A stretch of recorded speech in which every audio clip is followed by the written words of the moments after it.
और मुख्यमंत्री की शुरुआत इस वक्त की बड़ी खबर के साथ। पटना से इस वक्त की बड़ी खबर मिल रही है। राबड़ी देवी के आवास पर प्रदर्शन हो रहा है। मखदुमपुर से पहुंचे आरजेडी के कार्यकर्ताओं ने हंगामा किया। मखदुमपुर से आरजेडी के विधायक सतीश कुमार दास का ये विरोध कर रहे हैं। सतीश दास को टिकट नहीं देने की मांग की जा रही है।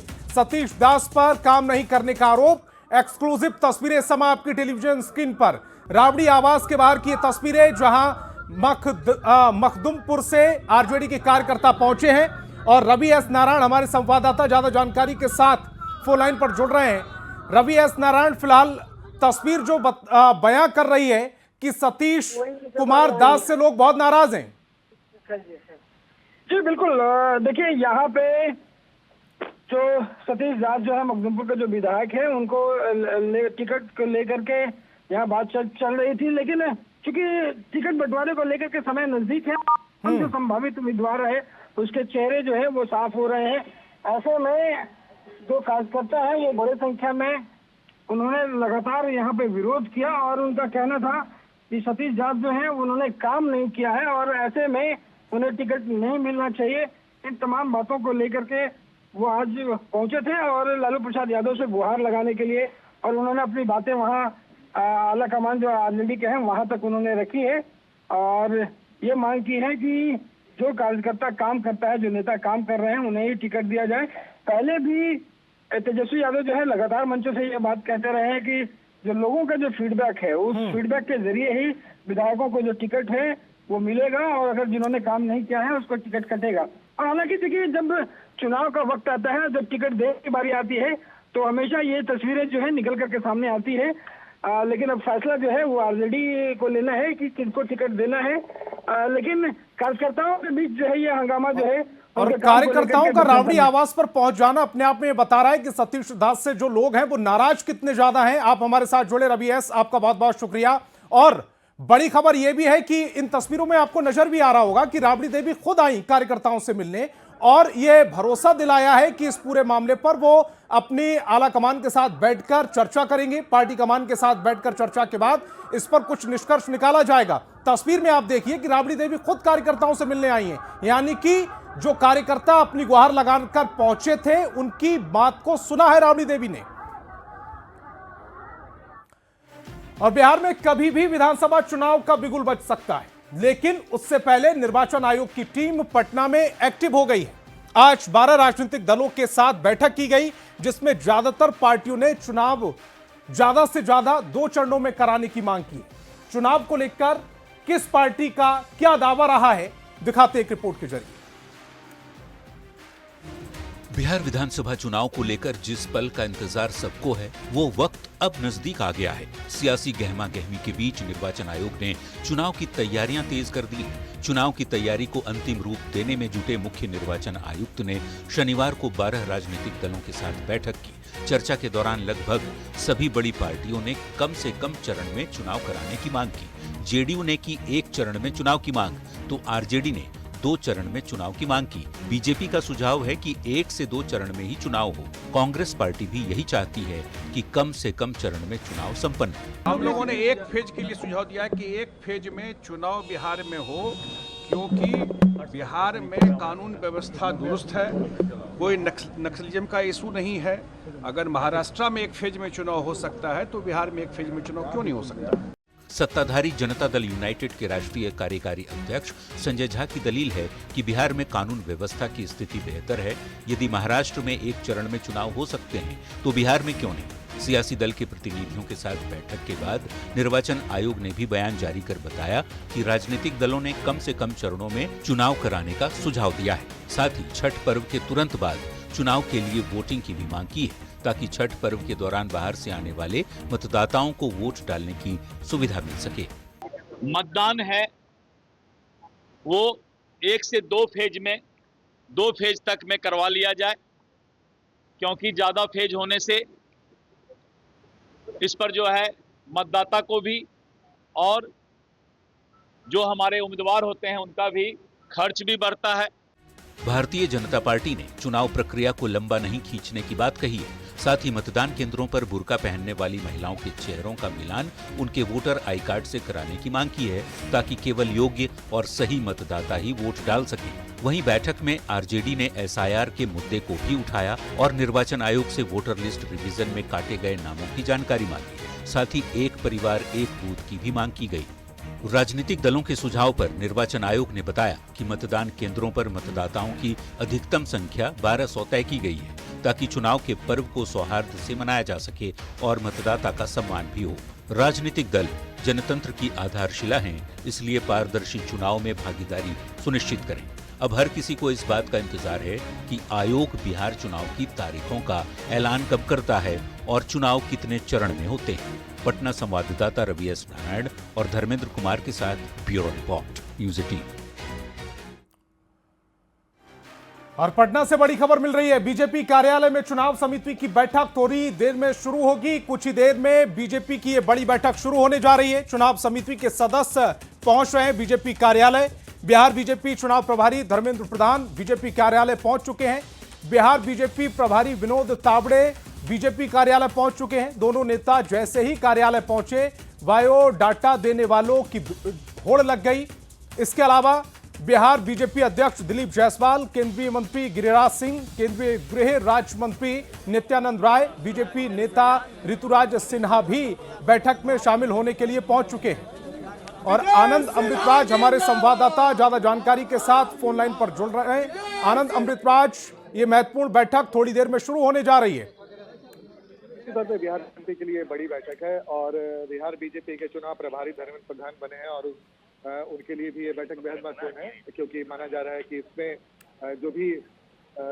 जो चुनाव प्रभारी हैं उनके साथ साथ चुनाव समिति में जो लोग मौजूद हैं वो तो यहाँ पे बीजेपी के बड़े नेता मौजूद ही रहेंगे। और इसमें इस बात को लेकर भी चर्चा होने की संभावना है कि आने वाले विधानसभा चुनाव में किस तरह के उम्मीदवार उतारे जाए, कौन से क्षेत्र में कौन से जातीय समीकरण उतारे, तमाम मुद्दों पर यह बैठक बेहद महत्वपूर्ण मानी जा रही है और इसमें कई तरह की चर्चाएं होंगी।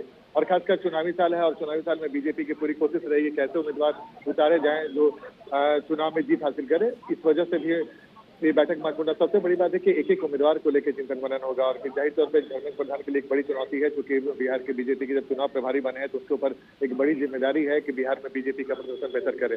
इसलिए धर्मेंद्र प्रधान खुद सबसे मिल रहे हैं और जैसे ही वो पहुंचे, विनोद तावड़े हो चाहे धर्मेंद्र प्रधान हो, उनके पास बायोडाटा का छाता लग गया और बड़ी संख्या में जो और वो तस्वीर इस समय चल भी रही है कि बड़े ध्यान से बायोडेटा को देख रहे हैं और जाहिर तौर पर बीजेपी है तो काबिल उम्मीदवार उतारने की कोशिश में होगी। आनंद अमृतराज, आप हमारे साथ जुड़े, आपका बहुत बहुत शुक्रिया।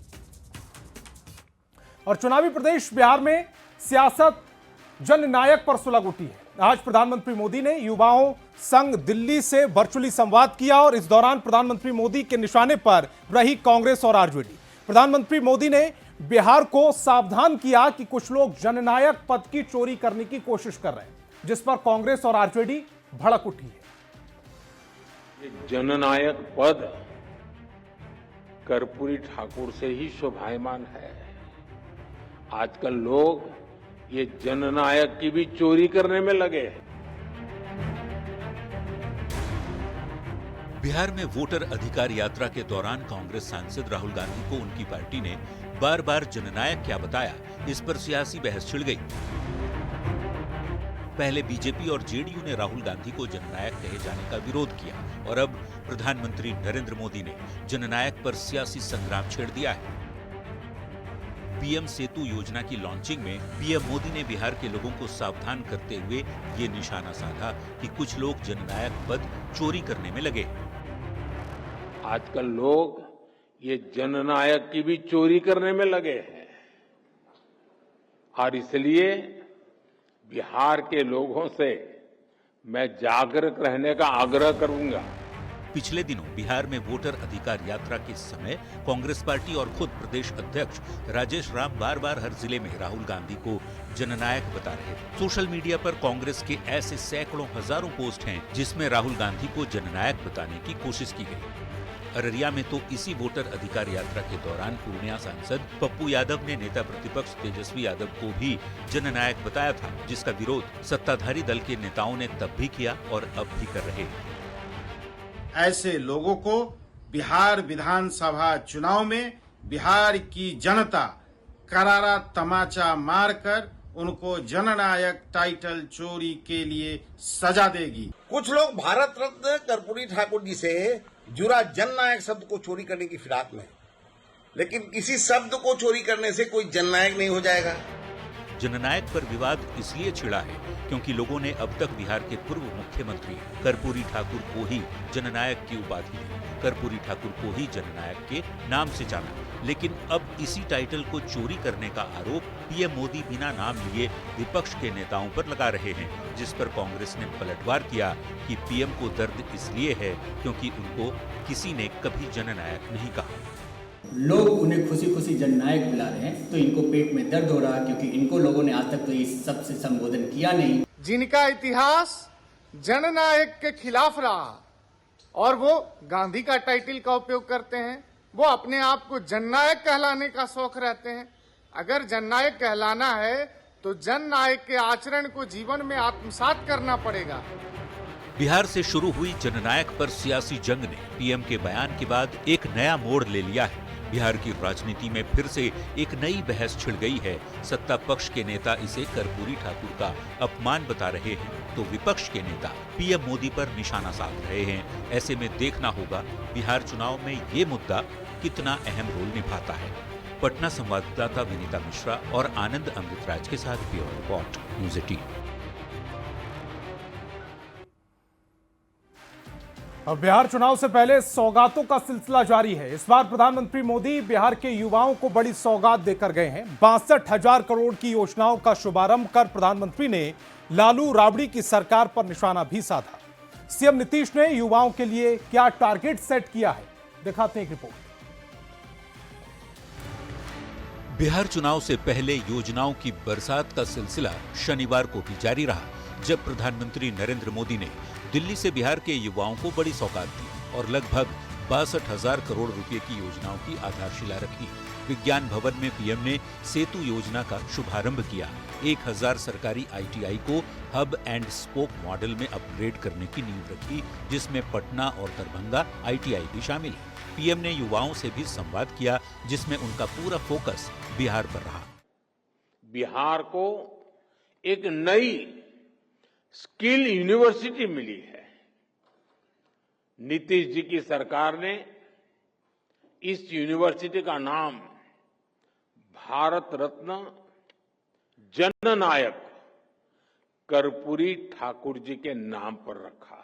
युवा संवाद में प्रधानमंत्री ने सीएम नीतीश की कई उपलब्धियों को गिनाया। पीएम ने दावा किया कि एनडीए की डबल इंजन सरकार ने बिहार के शिक्षण संस्थानों को आधुनिक बनाने के लिए लगातार काम किया है।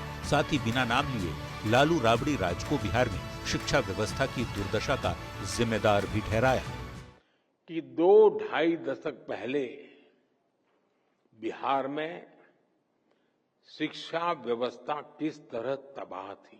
प्रधानमंत्री मोदी ने बिहार के स्नातक पास युवाओं को भी बड़ी सौगात दी और मुख्यमंत्री निश्चय स्वयं सहायता भत्ता योजना की शुरुआत की, जिसके तहत 2 साल तक हर महीने 1,000 रुपये प्रतियोगिता परीक्षा की तैयारी के लिए भत्ता के रूप में छात्र छात्राओं को दिया जाएगा। बिहार के करीब 5 लाख युवाओं को इसका लाभ मिलेगा। मौका बड़ा था तो सीएम नीतीश ने भी 5 साल में 50 लाख से ज्यादा नौकरी और रोजगार देने की उपलब्धि भी गिना दी और ये भी वादा किया कि अगले 5 साल में 1 करोड़ के टारगेट को पूरा करना है। और अब ये तय कर दिया गया है हम लोगों के द्वारा कि अगले 5 वर्षों में 1 करोड़ युवाओं को नौकरी रोजगार दिया जाएगा। बिहार सरकार का फोकस महिलाओं के बाद युवाओं पर है, खासकर नए वोटर्स पर, जिन्होंने नीतीश के कार्यकाल में ही पढ़ाई की और नौकरी भी ले रहे हैं। वहीं दूसरी ओर नेता प्रतिपक्ष तेजस्वी यादव भी पढ़ाई लिखाई को बड़ा मुद्दा बताते हुए कलम बांट रहे हैं, सरकारी नौकरी और रोजगार का वादा कर रहे हैं। लिहाजा ये तस्वीर साफ हो गई है कि पिछले चुनाव की तरह इस बार भी नौकरी और रोजगार बड़ा मुद्दा रहने वाला है। देखना ये दिलचस्प होगा कि इसमें किसे कितना फायदा होता है। पटना संवाददाता आनंद अमृतराज के साथ ब्यूरो रिपोर्ट, न्यूज़ 18।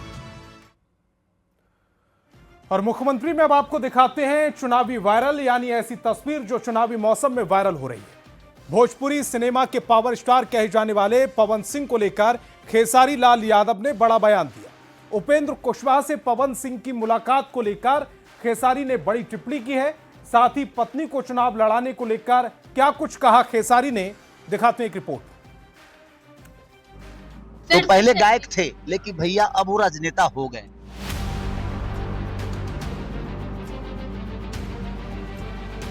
ये हैं खेसारी लाल यादव, भोजपुरी के वो ट्रेंडिंग स्टार जिसने पावर स्टार पवन सिंह को लेकर कुछ ऐसा कह दिया जिस पर सियासी बवाल मच गया है। बिहार विधानसभा चुनाव को लेकर पावर का गेम उसी दिन से शुरू हो चुका, जब भोजपुरी अभिनेता पवन सिंह ने दिल्ली में आरएलएम के अध्यक्ष उपेंद्र कुशवाहा, बीजेपी के चुनावी चाणक्य अमित शाह और राष्ट्रीय अध्यक्ष जेपी नड्डा से मुलाकात की। नड्डा और शाह से ये पवन की पहली मुलाकात नहीं थी, लेकिन जिस तरह उन्होंने उपेंद्र कुशवाहा से भेंट मुलाकात की, ये बात बहुतों को हजम नहीं हुई, क्योंकि वो पवन सिंह ही थे जिन्हें लोकसभा चुनाव में कुशवाहा की हार का सबसे बड़ा फैक्टर माना जाता है। जब यही बात पत्रकारों ने खेसारी से पूछा तो जवाब मिला, पवन कुशवाहा की दोस्ती खेसारी को हजम है। राजनीति में कोई दुश्मन नहीं है, मुझे लगता है कि कोई हित भी नहीं है। हम लोग लड़ जाते हैं फालतू में एक राजनेता के लिए किसी को गाली दे देते हैं, तो ये हमारा विषय है भाई। उनके मन में एक दूसरे के प्रति कभी गलत नहीं होता। पवन सिंह का एनडीए के टिकट पर चुनाव लड़ना लगभग तय माना जा रहा है। शायद यही वजह है कि खेसारी भी यही कह रहे हैं कि पवन का पावर वहीं से शुरू होगा, क्योंकि राजनीति में न तो कोई किसी का दुश्मन होता है, न ही कोई दोस्त। दोस्ती से ये बात याद आई, अभिनेता खेसारी लाल यादव, नेता प्रतिपक्ष तेजस्वी यादव और उत्तर प्रदेश के पूर्व मुख्यमंत्री अखिलेश सिंह को अपना दोस्त, अपना बड़ा भाई बता रहे हैं। साथ ही इस कयास पर मुहर लगा रहे हैं कि खेसारी अपनी पत्नी चंदा देवी को आरजेडी के टिकट पर चुनावी मैदान में उतारने के लिए पूरी तरह तैयार है। देखिए, सबसे बड़ी चीज है कि उनका अपना व्यक्तिगत है। उस समय भी वो सही थे, मुझे लगता है कि इस समय भी वो शायद सही होंगे। तो मुख्यमंत्री में फिलहाल इतना ही। आप देखते रहिए न्यूज़ 18 बिहार झारखंड। वालों ने जंगल राज